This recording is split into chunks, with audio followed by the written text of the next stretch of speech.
नमस्कार दोस्तों, स्वागत है आपका आपके अपने YouTube चैनल द जी के गार्जियन में। तो दोस्तों, अपनी हिस्ट्री की क्लास को आगे बढ़ाते हुए हम पहुंच चुके हैं अपने मौर्योत्तर काल के पार्ट 2 पर। देखिए दोस्तों, इस पार्ट 2 में हम पढ़ने वाले हैं हिंदयवन वंश, शक वंश, पहलव वंश और कुषाण वंश। ठीक है दोस्तों, तो दोस्तों बिना किसी देरी के चलिए शुरू करते हैं। देखिए दोस्तों, जो आज का अपना टॉपिक रहेगा उनमें हम ये चारों वंश को अच्छे से डिस्कस करेंगे और लास्ट में इनके क्वेश्चन आंसर सेट लगाएंगे। ठीक है दोस्तों, तो चलिए देखिए दोस्तों, हम पढ़ते हैं विदेशी आक्रमण बैक्टीरिया के ग्रीक। ठीक है, देखिए दोस्तों, जो बैक्टीरिया देश था, ठीक है, तो वहाँ के जो ग्रीक थे, ठीक है, उनके विदेशी आक्रमण जो उन्होंने भारत के ऊपर किस प्रकार से आक्रमण किया था, ठीक है, उसके बारे में हम पढ़ने वाले हैं दोस्तों। ठीक है, तो देखिए दोस्तों, उत्तर पश्चिमी के विदेशियों के आक्रमण मौर्योत्तर काल की सबसे महत्वपूर्ण राजनीतिक घटना थी। ठीक है, हमारे देश भारत के ऊपर उस समय में बैक्ट्रिया जो देश था, ठीक है, जो ईरान और ग्रीस वाला इलाका कहलाता है, ठीक है, वहाँ से हमारे देश के ऊपर आक्रमण होने लगे थे दोस्तों। ठीक है, वहाँ से हमारे देश के ऊपर आक्रमण होने लगे थे। इनमें सबसे पहले आक्रांता थे बैक्ट्रिया के ग्रीक। ठीक है दोस्तों, जिन्हें पूर्ववर्ती भारतीय साहित्य में यवन के नाम से भी जाना जाता है। ठीक है दोस्तों, यही जो लोग थे, ठीक है, इन्होंने ही सबसे पहले भारत के ऊपर आक्रमण किया था। ठीक है, जिन्हें हम भारत के साहित्य में यवन के नाम से जानते हैं। ठीक है, देखिए सिकंदर जो था, सिकंदर महान, जिसने भारत के ऊपर आक्रमण करने की योजना बनाई थी, लेकिन वो अपनी योजना में सफल नहीं हो पाया था। उसने अपने पीछे एक विशाल साम्राज्य छोड़ दिया था। ठीक है, जिसमें कौन कौन से राज्य थे? मैसेडोनिया था, ठीक है, सीरिया, बैक्ट्रिया, पार्थिया और अफगानिस्तान एवं उत्तर पश्चिमी भारत के कुछ हिस्से सम्मिलित थे। ठीक है दोस्तों, देखिए इन्हीं में से एक है बैक्ट्रिया। ठीक है, ये जो बैक्ट्रिया राज्य है, ठीक है, यहाँ से सबसे ज़्यादा शासक, वहाँ के शासकों ने भारत के ऊपर हमला किया था। ठीक है, देखिए इस साम्राज्य का काफ़ी बड़ा भाग सिकंदर के बाद सेल्यूकस के अधीन रहा। देखिए सिकंदर का जो उत्तराधिकारी था वो था सेल्यूकस, हमको पता है। ठीक है, सेल्यूकस जिसकी भारत में चंद्रगुप्त मौर्य से मतलब कि युद्ध होता है और फिर ये हार जाता है और इसकी पुत्री हेलिना का विवाह चंद्रगुप्त मौर्य से हो जाता है। ठीक है, तो ये सेल्यूकस के अधीन रहा था सिकंदर का जो भी साम्राज्य था।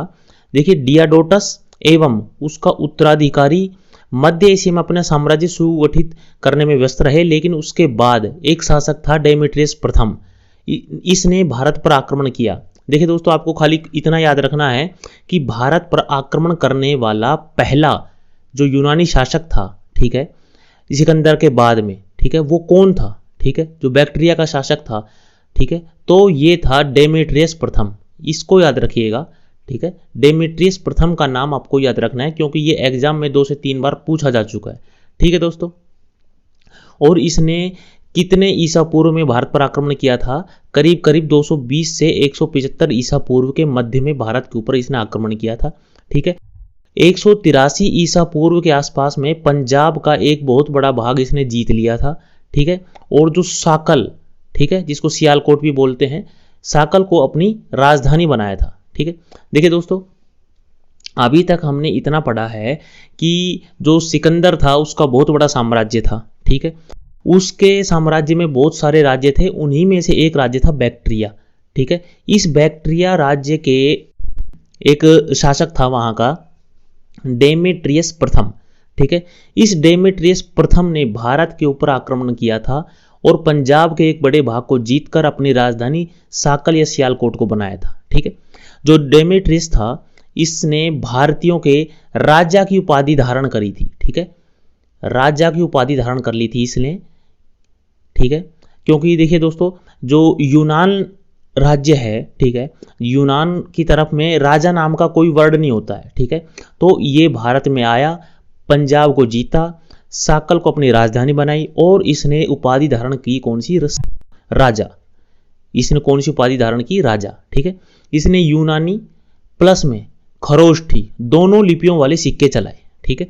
इसने जो अपनी खुद की जो यूनानी लिपि थी और खरोष्टी लिपि थी, खरोष्टी लिपि जो दाएं से बाएं लिखी जाती है, इन दोनों के सिक्के चलाए थे। ठीक है दोस्तों, इतना क्लियर हो गया। ये थोड़ा सा आपको आइडिया हो गया कि कौन राजा आया था, कहाँ से आया था। ठीक है, अभी हम पढ़ते हैं इंडो ग्रीक, ठीक है, जिसको हिंद यमन के नाम से भी जाना जाता है। ठीक है दोस्तों, देखिए ये वो शासक थे जो यमन की साइड से, ठीक है, ग्रीक की साइड से आए और भारत पर आक्रमण करके, ठीक है, भारत पर शासन किया, इसलिए इनको हिंद यमन कहते हैं। ठीक है, इनका अगर शासन काल, आक्रमण करने का समय देखा जाए तो 200 ईसा पूर्व से 100 ईस्वी के मध्य का है। ठीक है, इन करीब 300 सालों में इन्होंने सबसे ज़्यादा आक्रमण किए थे। ठीक है, ये हिंदू कुश जो पर्वत है उसको पार करके यूनान से भारत में आए थे। ठीक है, ये इंपॉर्टेंट लगा लीजिएगा। ठीक है, एग्जाम में पूछा जा सकता है कि जो यूनानी थे, जो हिंद यवन थे, ठीक है, वो कौन से पर्वत को पार करके भारत में आए थे। तो हमको याद रखना, हिंदू कुश पार करके भारत में आए थे। देखिए भारत में आके 3 शाखाओं से शासन करने लगे थे। ठीक है, एक बैक्ट्रिया शाखा थी जो कि उत्तरी अफगान में पड़ती है, एक तक्षशिला और एक साकल जिसको सियालकोट बोलते हैं। ठीक है, देखिए तक्षशिला से हेलियोडोरस नामक राजदूत विदिशा दरबार में भेजा गया, जिसने वहां यूनानी शैली में पत्थर स्तंभ का निर्माण भगवान वसुदेव को समर्पित कराया। ठीक है दोस्तों, इधर में आप खाली इस पॉइंट में आप खाली इतना याद रखिएगा कि जो हिंद यमन थे वो भारत में कहाँ से आए थे, हिंदू कुश पर्वत को पार करके आए थे। ठीक है, और इन्होंने 3 शाखाओं में भारत में आके शासन किया था। ठीक है, वो 3 शाखाओं का नाम आपको याद रखना है, बैक्ट्रिया, तक्षशिला और सियालकोट जिसको साकल भी बोलते हैं। ठीक है, देखिए आपको जो भी याद रखना है उसको हमने बिल्कुल हाईलाइट में, ठीक है, और थोड़ा बोल्ड करके दिखाया है। ठीक है दोस्तों, आपको खाली इतना ही याद रखना है। ठीक है, आगे चलते हैं। देखिए जो हिंद यवन थे उनका जो प्रमुख शासक था उसका नाम था मिनांडर, या जिसको मिलिंद भी बोला जाता है। ठीक है, उसका शासनकाल था 165 से 145 ईसा पूर्व, ये 20 साल का उसका शासनकाल था। उसने अपनी राजधानी साकल या फिर सियालकोट को बनाया था। ठीक है, ये इंपॉर्टेंट है। देखिए जो हिंद यवन शासक है ना, उनमें सबसे इंपॉर्टेंट यही एक शासक आपको पढ़ना है। ठीक है, इसके अलावा आपसे कभी कोई सा दूसरा शासक के बारे में नहीं पूछा जाएगा। खाली इतना पूछा जा सकता है कि जो यवन का जो बैक्ट्रिया का पहला शासक कौन था जिसने भारत के ऊपर आक्रमण किया था, तो हमने पढ़ा था वो शासक था, ये देखिए, डेमेट्रियस प्रथम। ठीक है, खाली इसको याद रखना है। आगे चलते हैं। देखिए मिनांडर जो शासक था ना, मिनांडर ने नागसेन के अंतर्गत बौद्ध धर्म को अपनाया। ठीक है, देखिए जो नागसेन व्यक्ति था, ठीक है, वो नागसेन व्यक्ति बौद्ध धर्म का अनुयायी था। ठीक है, और उसके संरक्षण में या फिर उसके प्रभाव में आके जो मिनांडर था उसने बौद्ध धर्म को अपना लिया था। ये इंपॉर्टेंट है, इसको आप याद रखिएगा। ठीक है, इसके पश्चात इसने संस्कृत में मिलिंद पन्हो लिखा। ये ग्रंथ आपको 100% याद रखना है, ये बहुत बार एग्जाम में पूछा जा चुका है कि मिलिंद पन्हो, ठीक है, किसने लिखा था या किससे संबंधित है, तो ये मिनांडर और नागसेन से संबंधित है। देखिए जो मिनांडर के प्रश्न और नागसेन के उत्तर मिलिंद पन्हो के रूप में पुस्तक के रूप में संग्रहित हैं। ठीक है, तो देखिए जो मिनांडर था, जो शासक मिनांडर था, उसने बौद्ध धर्म अपनाया था किसकी शरण में आके, नागसेन की शरण में आके। ठीक है, तो मिनांडर के क्वेश्चन और नागसेन के जो आंसर थे, ठीक है, इन सभी को संकलित करके एक बुक के रूप में इनको आकार दिया गया। ठीक है, एक बुक के रूप में, और उस बुक का नाम था मिलिंद पन्हो।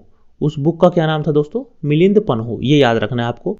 देखिए हिंद यवन ऐसे पहले शासक थे जिन्होंने सोने के सिक्के चलाए थे भारत में। ठीक है, उसके ऊपर राजा और भगवान के चित्र भी थे। ठीक है, ये लाइन आपको डबल स्टार लगा लीजिए इसको, ये वेरी वेरी इंपॉर्टेंट लाइन है।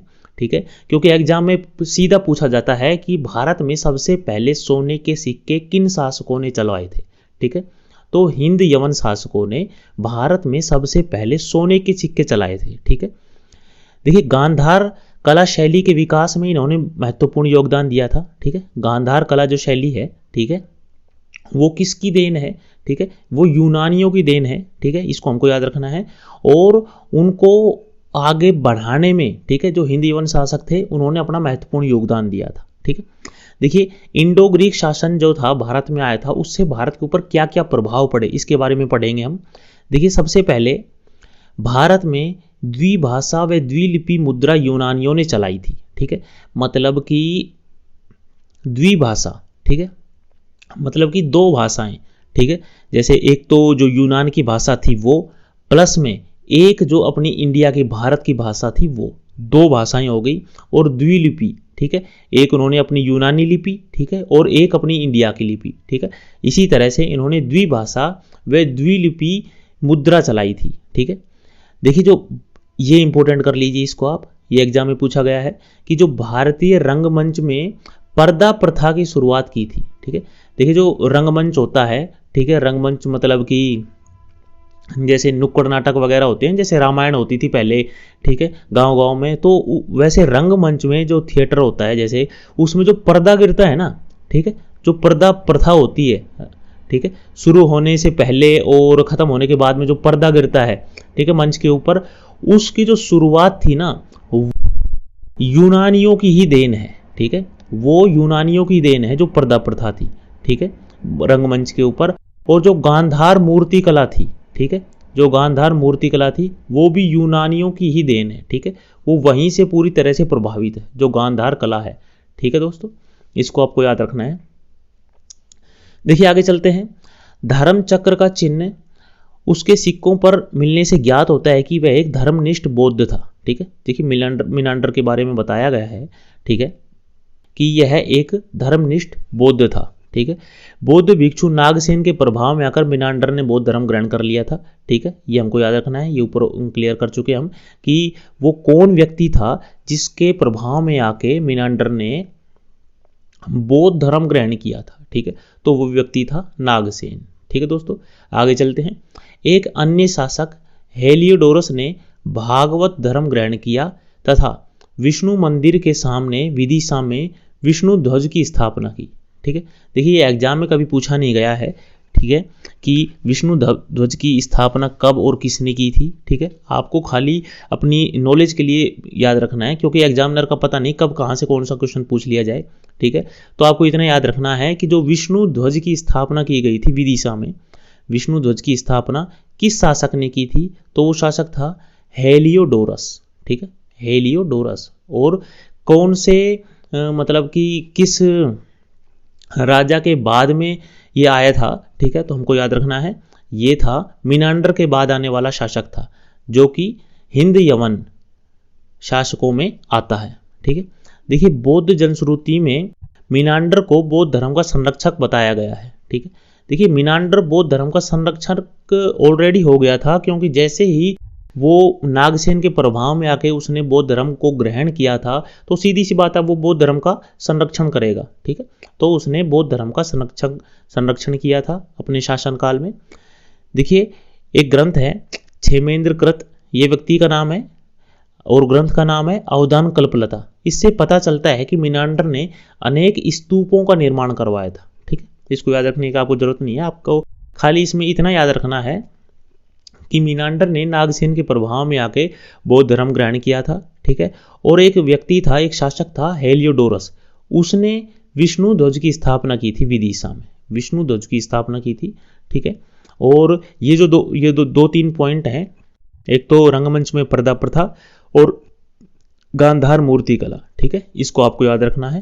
ठीक है दोस्तों, और सोने के सिक्के, ठीक है, सोने के सिक्के किसने चलाए थे? हिंद यवन शासकों ने सबसे पहले भारत में सोने के सिक्के चलाए थे।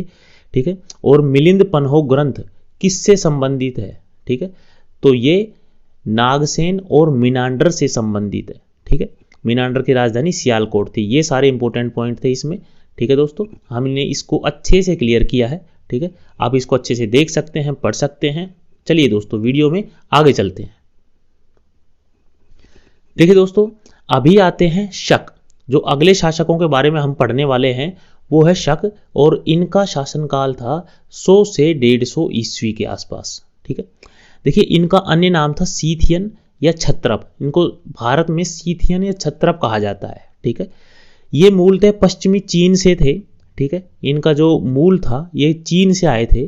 ठीक है, ये मूलतः सीरिया के उत्तर में निवास करने वाले थे और ये बोलन दर्रे से होकर भारत में आए थे। इसको आपको याद रखना है, ठीक है। ये पूछा गया है एग्जाम में कि जो शक थे वो भारत में कहाँ से आए थे, तो हमको याद रखना है ये बोलन दर्रे से होकर भारत में आए थे। कौन से दर्रे से होकर आए थे? बोलन दर्रे से होकर भारत में आए थे, ठीक है। देखिए जो शक थे वो 5 शाखाओं में विभाजित थे, ठीक है।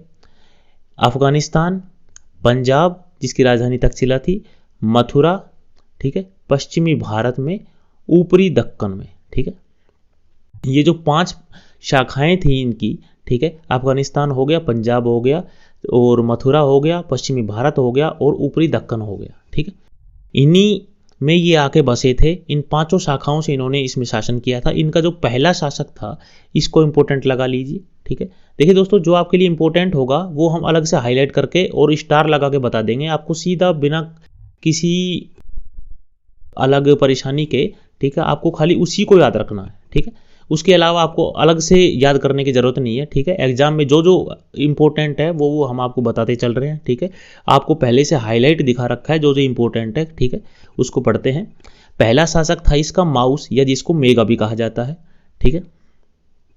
इस माउस के बारे में अन्य जानकारी नहीं है, खाली इतने याद रखिएगा आप कि जो शक थे, ठीक है, वो भारत में 5 शाखाओं में शासन किया था उन्होंने, या वो 5 शाखाओं से भारत में स्थापित हुए थे, ठीक है। और उनका जो पहला शासक था वो था माउस, या जिसको मेगा भी कहा जाता है।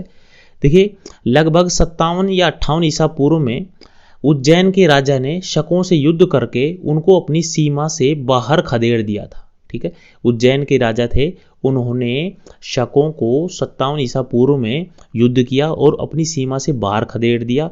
फिर उन्होंने अपनी उपाधि कौन सी धारण की थी? शकारी विक्रमादित्य, ठीक है।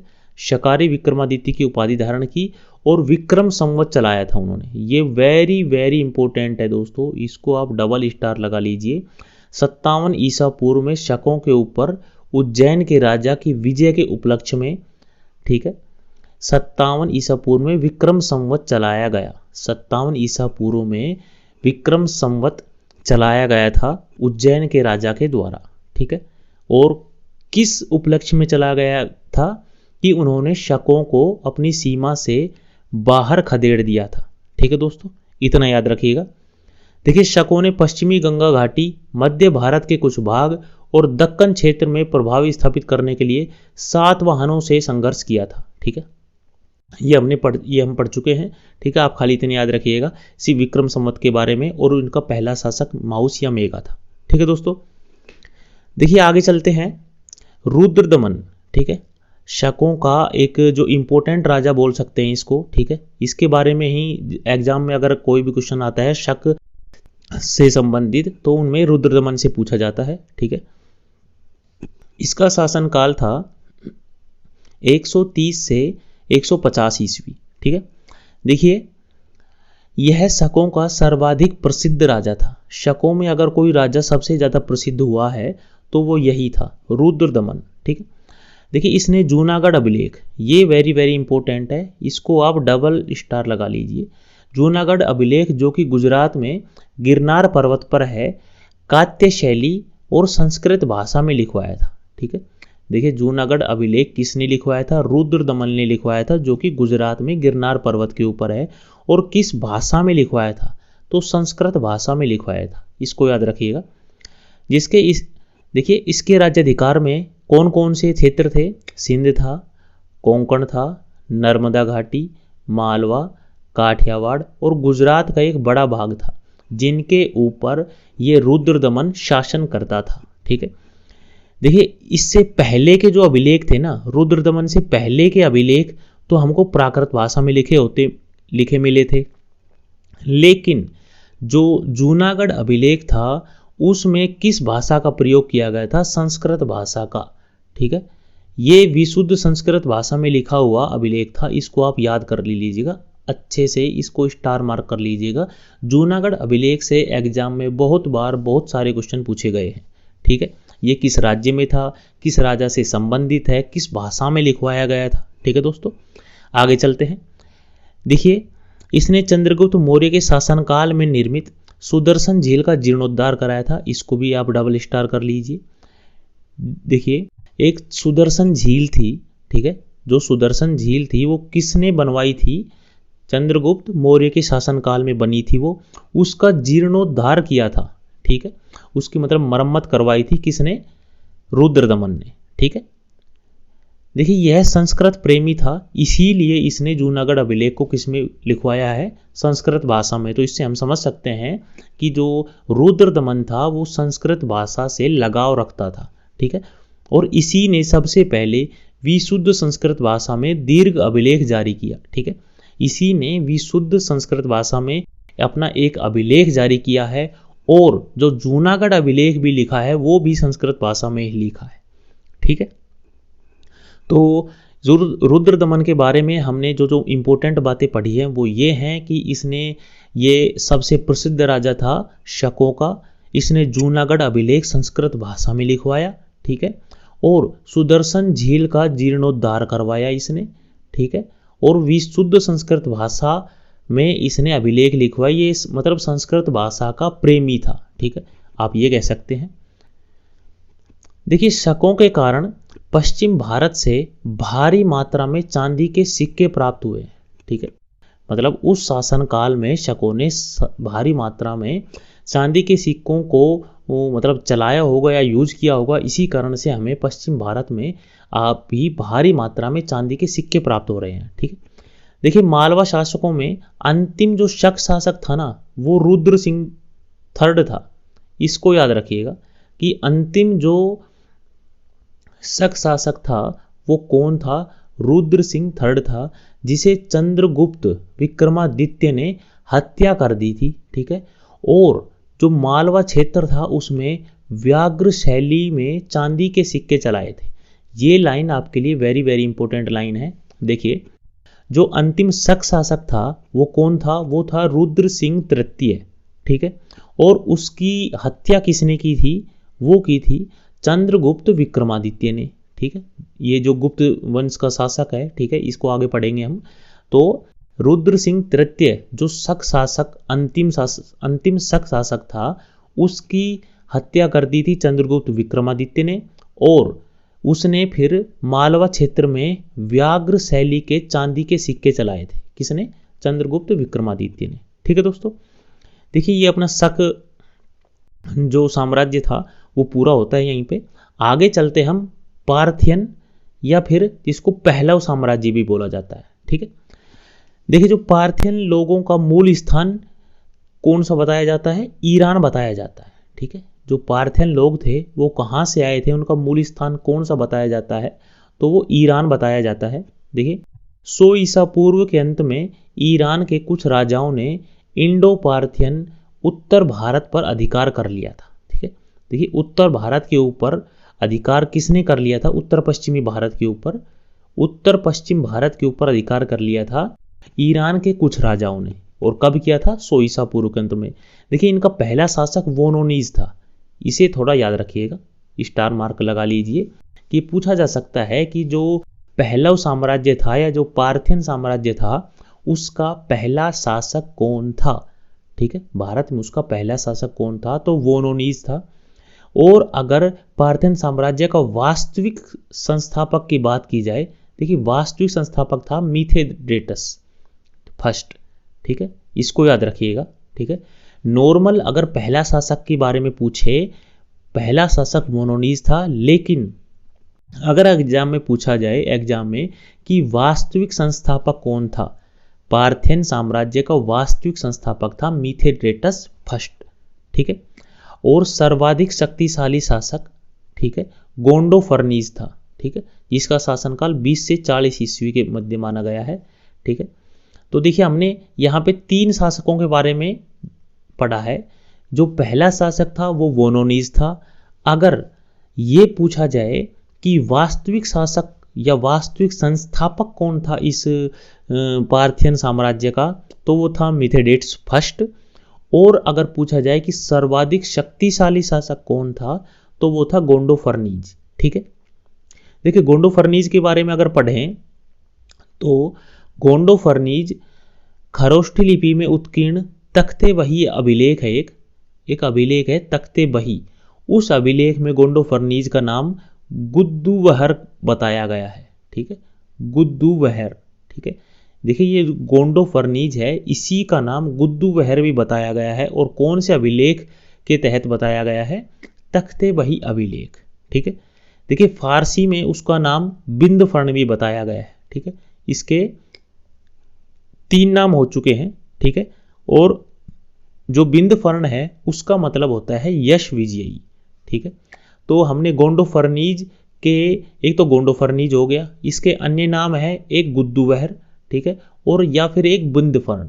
ठीक है, ये जो तीनों नाम हैं ये हमको याद रखने हैं।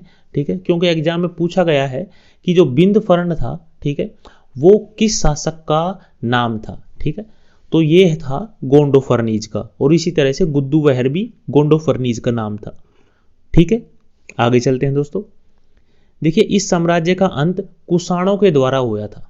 ठीक है, तो हम जान सकते हैं कि जो पार्थियन या जो पहला साम्राज्य था, उस साम्राज्य का अंत या फिर उस साम्राज्य का खात्मा किसने किया था? ठीक है, तो कुषाणों ने किया था। ठीक है, देखिए जो गोंडो फर्नीज था उसके शासनकाल में एक ईसाई धर्म प्रचार के लिए आए थे। ठीक है, एक ईसाई, कौन ईसाई थे? Saint Thomas. ठीक है, इसको याद रखिएगा कि जो सेंट थॉमस थे वो ईसाई धर्म का प्रचार प्रसार करने के लिए किस शासक के शासनकाल में आए थे? ठीक है, तो हमको याद रखना है गोंडो फर्नीज के शासनकाल में आए थे सेंट थॉमस। ठीक है, देखिए गोंडो फर्नीज की अगर राजधानी की बात की जाए तो तक्षशिला उसकी राजधानी थी। ठीक है, ये याद रखिएगा, इंपॉर्टेंट है, एग्जाम में 1-2 बार पूछा गया है कि गोंडो फर्नीज की राजधानी निम्न में से कौन सी है, तो आपको याद रखना है गोंडो फर्नीज की राजधानी तक्षशिला है। ठीक है दोस्तों, इतना करने के बाद में आगे चलते हैं। देखिए आगे आते हैं, अपना जो अंतिम आज का साम्राज्य है, ठीक है, कुषाण। ठीक है, ये सबसे इंपॉर्टेंट साम्राज्य है। ठीक है, देखिए ये जो चीन की यूची जनजाति थी, ठीक है, ये उससे संबंध रखते हैं। ठीक है, मतलब इसका संबंध भी चीन से है। ठीक है, इनकी राजधानी पेशावर थी, जो अभी फिलहाल पाकिस्तान में पड़ती है। ठीक है, राजधानी याद रखनी है। और दूसरी राजधानी इन्होंने मथुरा को बना रखा था। ठीक है, ये याद रखिएगा, ये चीन की यूची जनजाति से संबंधित है। ठीक है, और इनकी जो राजधानी थी वो पेशावर थी। ये जो पॉइंट है ना, आप इसको ट्रिपल स्टार लगा लीजिए। ठीक है, ये एग्जाम में अभी तक कम से कम 50 बार पूछा जा चुका है ये क्वेश्चन। ठीक है, देखिए दो, आप कंफ्यूज ना होइएगा, जो हिंद यवन थे ना, ठीक है, उन्होंने भारत में सबसे पहले सोने के सिक्के चलाए थे, जबकि जो कुषाण थे उन्होंने सर्वाधिक शुद्ध सोने के सिक्के चलाए थे। दोनों में डिफरेंस है। पहली बार सोने के सिक्के चलाए थे हिंद यवन ने, लेकिन सबसे प्योर जो गोल्ड के सोने के सिक्के थे, ठीक है, सबसे ज़्यादा प्योर गोल्ड सोने के सिक्के, ठीक है, वो कह सकते हैं हम, तो ये किन्होंने चलाए थे? कुषाणों ने। ठीक है, देखिए इनका पहला शासक था कुजुल कडफिसस। ठीक है, जिसके शासनकाल 15 से 65 ईस्वी के बीच में माना जाता है। ठीक है, यह कुषाण वंश का संस्थापक था। इसने केवल तांबे के सिक्के चलाए थे। ठीक है, देखिए ये जो कुजुल कडफिसस था, इसने ओनली तांबे के सिक्के चलाए थे, और यह बौद्ध धर्म का अनुयायी था। ठीक है, इसने एक उपाधि ली थी महाराजा धीराज, इसको याद रखिएगा। ठीक है, इसने अपने सिक्कों को रोमन सम्राट ऑगस्टस के सिक्कों के अनुरूप जारी किया था। ठीक है, आप केवल इतना याद रखिएगा कि जो कुषाण वंश का संस्थापक था वो कौन था? कुजुल कडफिसस। उसने केवल तांबे के सिक्के चलाए और वह बौद्ध धर्म का अनुयायी था। ठीक है, और इसने उपाधि कौन सी धारण की थी? महाराजा धीराज। ठीक है, इतना याद रखिएगा। ठीक है दोस्तों, आगे चलते हैं। देखिए अगला शासक आता है विम कडफिसस। ठीक है, यह वास्तविक संस्थापक था। ठीक है, देखिए अगर वास्तविक संस्थापक के बारे में पूछा जाए तो था विम कडफिसस, लेकिन अगर संस्थापक, केवल संस्थापक के बारे में पूछा जाए तो वो था कुजुल कडफिसस। देखिए विम कडफिसस, इसने सोने व तांबे दोनों के सिक्के चलवाए थे। इसके सिक्कों पर एक तरफ यूनानी लिपि और दूसरी तरफ खरोष्ठी लिपि थी। ठीक, ये दोनों याद रखिएगा। यूनानी लिपि और खरोष्ठी लिपि, दोनों लिपि थी इसके सिक्कों के ऊपर। ये जो इंपॉर्टेंट पॉइंट है ये याद रखिएगा, स्टार लगा दिया आपके लिए। शिव, नंदी और त्रिशूल की आकृति थी इसके सिक्कों के ऊपर, ठीक है। और इसने महेश्वर की उपाधि भी ग्रहण की थी। उपाधि इसकी कौन सी हो गई? महेश्वर की, ठीक है। इस वंश में इसी ने सबसे पहले सोने के सिक्के चलवाए थे, ठीक है। तो विम कड़फिसस के बारे में अगर हम पढ़ें तो इसके बारे में हमको इंपॉर्टेंट जो पॉइंट आते हैं वो ये है कि ये वास्तविक संस्थापक था एक तो, ठीक है। इसने सोने के प्लस तांबे के दोनों सिक्के चलवाए थे, ठीक है। इसकी उपाधि थी महेश्वर की, ठीक है। और इसके जो सिक्कों के ऊपर शिव, नंदी और त्रिशूल की आकृति थी। ये सबसे इंपॉर्टेंट पॉइंट आपके लिए, इसको डबल स्टार लगा लीजिए, ठीक है। ये एग्जाम में बहुत बार पूछा गया है कि कौन सा शासक था जिसने अपने सिक्कों के ऊपर शिव और नंदी की आकृतियां उकेरी थी, ठीक है। तो वो था विम कड़फिसस, ठीक है दोस्तों। इतना करने के बाद में आगे चलते हैं। देखिए अगला शासक आता है कुषाण वंश का सबसे इंपॉर्टेंट शासक, हम कह सकते हैं इसको कनिष्क, ठीक है। जिसका शासनकाल 78 से 105 ईस्वी के मध्य में माना गया है। देखिए ये बौद्ध धर्म की महायान शाखा का अनुयायी था, ठीक है। इससे हमको पता चलता है कि जो कनिष्क था वो कौन से धर्म को मानने वाला था? बौद्ध धर्म को मानने वाला था, ठीक है। और बौद्ध धर्म की भी महायान शाखा को। देखिए उसकी राजधानी थी पुरुषपुर, या जिसको पेशावर कहते हैं। उस राजधानी में इसने 400 फुट ऊंची 13 मंजिलों की मीनार बनवाई थी, ठीक है। और उसी के समीप संघाराम विहार निर्मित किया था। आप खाली इतने याद रखिएगा कि जो कनिष्क था उसकी राजधानी थी पुरुषपुर या फिर पेशावर, ठीक है। और वह महायान शाखा का अनुयायी था। ये दोनों पॉइंट आपको अच्छे से याद रखने हैं। देखिए इसने उपाधि कौन सी ली थी? देवपुत्र, द्वितीय अशोक और कैसर या सीजर, ठीक। कैसर या फिर सीजर, द्वितीय अशोक और देवपुत्र, ये तीनों इसकी उपाधियां हैं। आप इसको स्टार मार्क कर लीजिए, ठीक है। इसकी उपाधियों से एग्जाम में बहुत बार क्वेश्चन पूछा गया है कि जो द्वितीय अशोक है वो किस शासक ने अपनी उपाधि ली है, ठीक है। या फिर द्वितीय अशोक किसे कहा जाता है, ठीक है। ये भी एग्जाम में क्वेश्चन आ चुका है। तो कनिष्क को, ठीक है। कैसर या सीजर, द्वितीय अशोक और देवपुत्र, ये उपाधियां सारी किसी की हैं? कनिष्क की।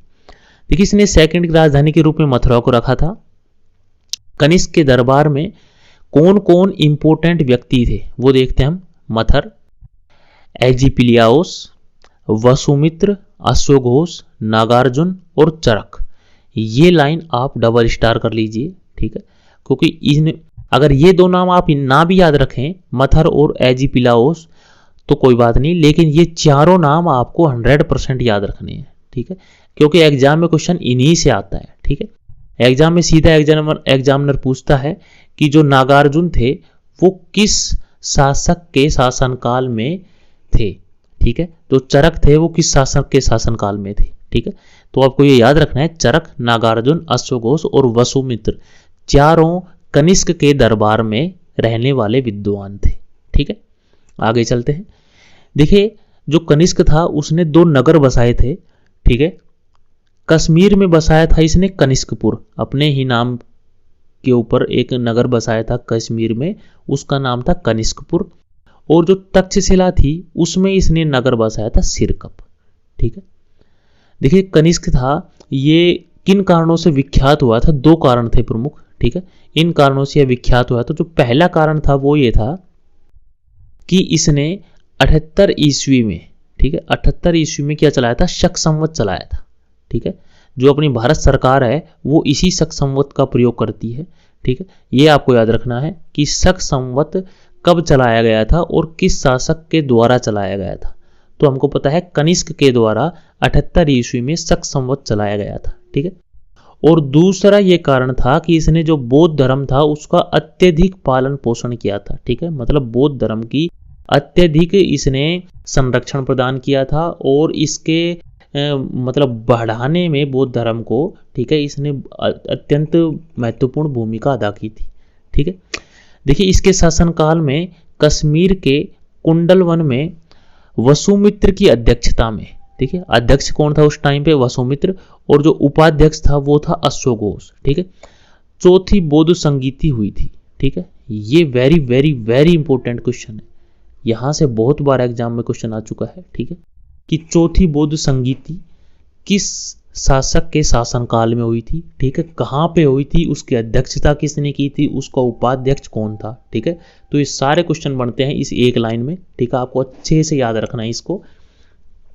ठीक है, देखिए जो कनिष्क था, इसने किसके प्रभाव में आके बौद्ध धर्म ग्रहण किया था। ठीक है, कनिष्क के बौद्ध धर्म ग्रहण करने में उत्तरदायी व्यक्ति कौन था, अश्वघोष। ठीक है, इसका आपको याद रखना है। ठीक है, अश्वघोष के सानिध्य में आके कनिष्क ने बौद्ध धर्म ग्रहण किया था। ठीक है, अश्वघोष ने बुद्ध जीवनी एवं बुद्ध चरित का संकलन किया है। ठीक है, देखिए जो अश्वघोष थे, उन्होंने आप ये कह सकते हैं कि 2 साहित्य या फिर 2 ग्रंथ लिखे हैं। कौन कौन से, बुद्ध जीवनी, ठीक है, और बुद्ध चरित। ठीक है दोस्तों, इतना करने के बाद में आगे चलते हैं।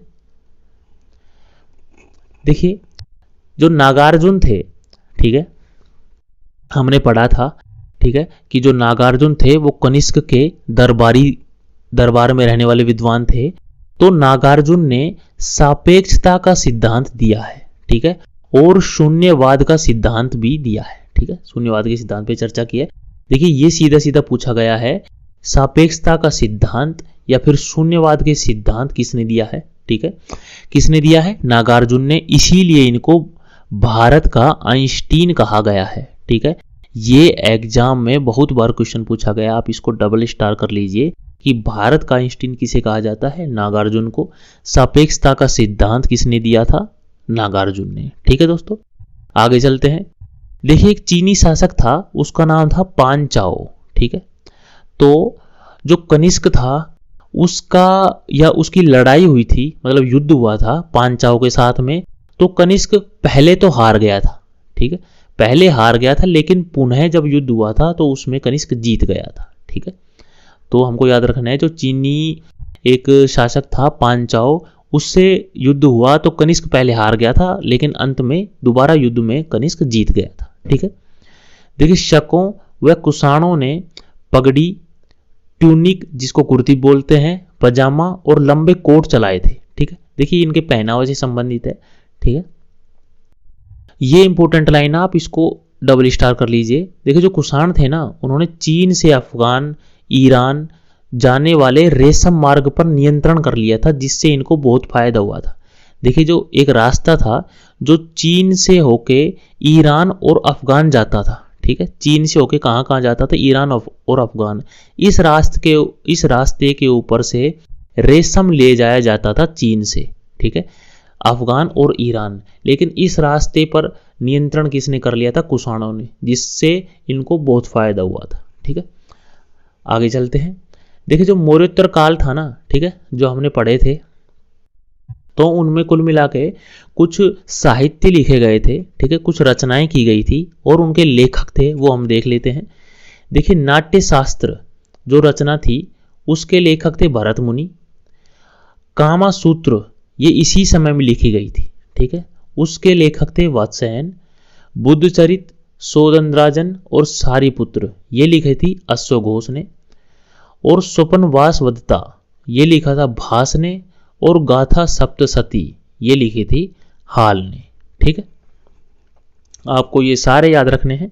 ठीक है, जो इंपॉर्टेंट है वो हम बता देते हैं आपको। गाथा सप्तशती, ठीक है, नाट्य शास्त्र, कामासूत्रा, ठीक है, और एक बुद्ध चरित। ठीक है, एक बुद्ध चरित याद रख लीजिएगा। ठीक है, देखिए आर्थिक व्यवस्था के बारे में हम पढ़ते हैं कि उस समय में आर्थिक व्यवस्था कैसी थी। देखिए जो सोने का सिक्का था उसको क्या कहते थे, निष्क या फिर स्वर्ण।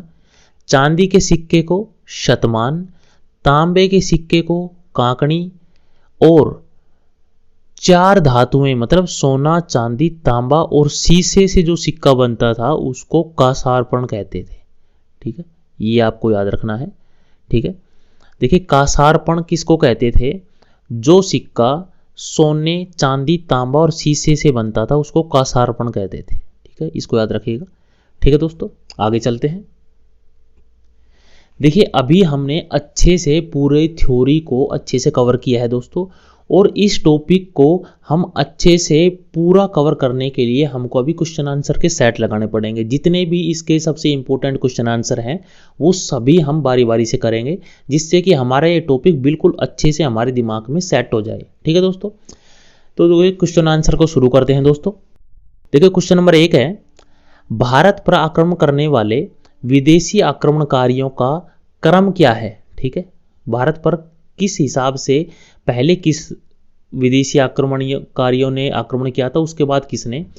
तो देखिए हिंद, यमन, कुषाण, शक, पहलव, इन चारों में से सबसे पहले किया था हमको पता है हिंद यमन ने। ठीक है, फिर शक, फिर पहलव और फिर कुषाण। ठीक है, तो ये ऑप्शन नंबर सी ठीक हो जाएगा। ठीक है, देखिए दोस्तों हमने इसी क्रम में इनको पढ़ा भी है। ठीक है, कि हिंद, यमन, शक, पहलव और कुषाण। ठीक है, आगे चलते हैं। देखिए सेल्यूकस के बारे में बताया गया है कि सेल्यूकस किसका उत्तराधिकारी था। ठीक है, देखिए सेल्यूकस के बारे में हमने पढ़ा था कि जो सेल्यूकस था वो किसका उत्तराधिकारी था, किसके बाद में राजा बना था। देखिए सिकंदर के बाद में। ठीक है, तो ये हम जान सकते हैं, तो ऑप्शन नंबर ए ठीक हो जाएगा। क्वेश्चन नंबर 2 का, सिकंदर के बाद में उसका उत्तराधिकारी कौन था, सेल्यूकस।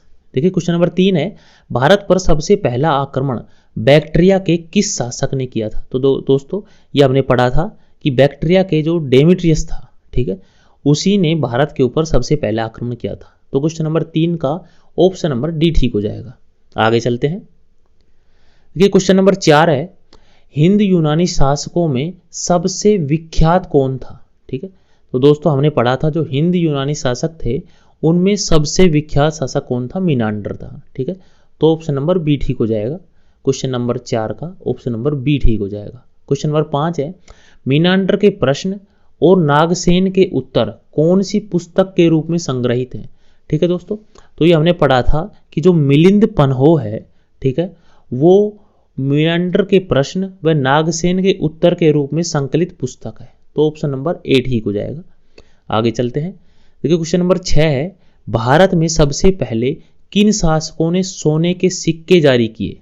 देखिए दोस्तों हमने थ्योरी में अच्छे से पढ़ा था कि जो हिंद यूनानी शासक थे उन्होंने ही भारत में आके सबसे पहले सोने के सिक्के जारी किए थे। ठीक है, तो ऑप्शन नंबर ए ठीक हो जाएगा। आगे चलते हैं। क्वेश्चन नंबर 7 है कि भारतीय रंगमंच में यवनिका, मतलब जिसे पर्दा भी कहते हैं, ठीक है, यवनिका या पर्दा की शुभारंभ किसने किया था। ठीक है, भारतीय रंगमंच में पर्दे का शुभारंभ किसने किया था। ठीक है, तो ये हमने पढ़ा था दोस्तों, जो कि यूनानी थे, ठीक है, उन्हीं की ये देन थी कि भारत के रंगमंच में पर्दा प्रथा की शुरुआत की गई थी। ठीक है, क्वेश्चन नंबर 7 का ऑप्शन नंबर डी ठीक हो जाएगा। आगे चलते हैं।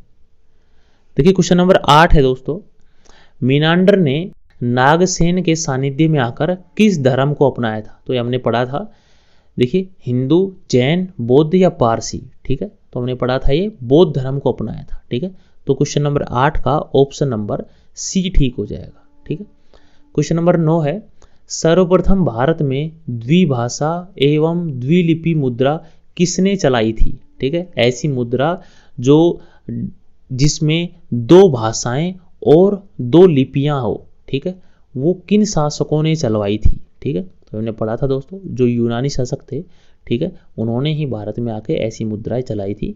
तो ऑप्शन नंबर ए ठीक हो जाएगा। क्वेश्चन नंबर 10 है, शकों का सर्वाधिक प्रसिद्ध राजा कौन था। ठीक है, तो हमने पढ़ा था दोस्तों जो शकों का सबसे ज्यादा प्रसिद्ध राजा था वो रुद्रदमन था। तो ऑप्शन नंबर ए ठीक हो जाएगा। आगे चलते हैं। देखिए क्वेश्चन नंबर 11 है, कनिष्क ने किस चीनी शासक को युद्ध में हराया था। देखिए हमने अभी पढ़ा था कि जो पांचाओ था उससे पहले कनिष्क हार गया था, लेकिन बाद में उसको युद्ध में हरा दिया था। ठीक है, तो ऑप्शन नंबर सी ठीक हो जाएगा, पांचाओ। आगे चलते हैं। देखिए क्वेश्चन नंबर 12 है दोस्तों, भारत का आइंस्टीन किसे कहा जाता है। ठीक है, भारत का आइंस्टीन किसे कहा जाता है। तो हमने पढ़ा था भारत का आइंस्टीन नागार्जुन को कहा जाता है। क्वेश्चन नंबर 12 का ऑप्शन नंबर डी ठीक हो जाएगा।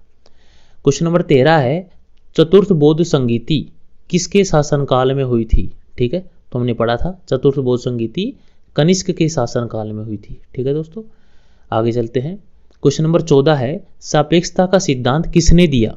ठीक है, तो क्वेश्चन नंबर 14 में ऑप्शन नंबर सी ठीक हो जाएगा, नागार्जुन ने दिया था सापेक्षता का सिद्धांत। क्वेश्चन नंबर 15 है शक संवत किसने चलाया, ठीक है, तो क्वेश्चन नंबर 15 का कौन सा ठीक हो जाएगा, कनिष्क, ठीक है, शक संवत किसने चलाया था, कनिष्क ने।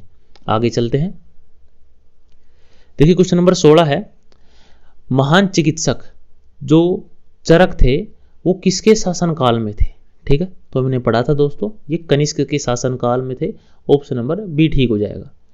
क्वेश्चन नंबर 17 है द्वितीय अशोक की उपाधि किसे दी गई है, ठीक है, द्वितीय अशोक किसकी उपाधि थी, तो क्वेश्चन नंबर 17 का ऑप्शन नंबर ए ठीक हो जाएगा। देखिए हमने पढ़ा था द्वितीय अशोक की उपाधि किसे दी गई है, कनिष्क को दी गई है, ठीक है। क्वेश्चन नंबर 18 है बुद्ध चरित्र के रचयिता कौन है, ठीक है, तो बुद्ध चरित्र के रचयिता कौन है, हमने पढ़ा है अश्वघोष, ठीक है, अश्वघोष, ऑप्शन नंबर ए ठीक हो जाएगा।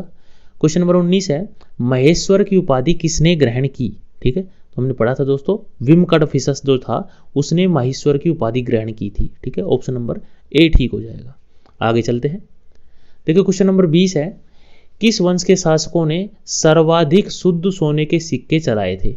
देखिए दोस्तों कंफ्यूज मत होइएगा, जो सबसे पहले सोने के सिक्के चलाए थे वो थे हिंद यवन, और सबसे ज्यादा शुद्ध सोने के सिक्के किसने चलाए थे, तो वो थे कुषाण, ठीक है, सबसे ज्यादा शुद्ध सोने के सिक्के किसने चलाए थे, कुषाणों ने।